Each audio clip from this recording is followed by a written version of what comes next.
Welcome back. We're continuing the news. Still on the COVID fight, over 800 persons got the COVID vaccination at a joint private sector initiative at the Pegasus Hotel in St. Andrew today. Kirk Wright has that story. As the COVID crisis deepens, some promising signs. Persons who once feared taking the vaccine are showing up at vaccine sites, like this one, targeting hotel workers and people in the private sector. I was a bit scared, so now I finally decided to come and take it because I'm at high risk because I'm in the hotel industry and I have different persons coming in and out, so it's best for me to take the vaccine and to be safe. So that's what convinced you? Yeah, and the whole pandemic, it's getting worse now, and it's scary. It is very scary.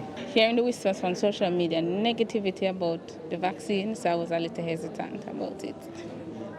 Is that the reason why it took you this long to take it? Yes, somewhat. So after hearing what the Prime Minister said about the positivity and going forward and with the variant spreading, so I decided to come out today. Turnout has been tremendous, more than anticipated. We had approximately 800 registered members, and I think we're going to surpass that because we have a walk-in period. And so numbers outside indicate that we're way ahead of target.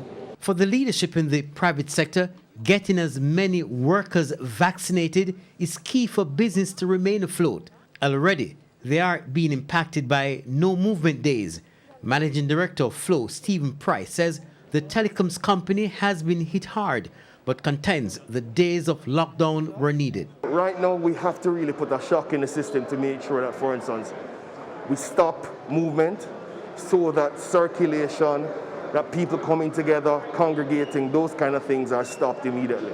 As for the Chief Executive Officer of the Private Sector Organization of Jamaica, Imogene Breeze McNabb, she believes the government needs to do more forward planning to better handle the spread of the virus. We've sort of been a little bit reactive as we go along, but we did know that there was going to be a third wave. How are we planning going forward with the hospital beds, our investment in the health infrastructure, how do we move education forward in terms of digitization? So we have to look at more medium to long-term planning as we go along, because I'm sure we all know and believe that this will not be the last pandemic that we will face. Kirk Wright, TVJ News.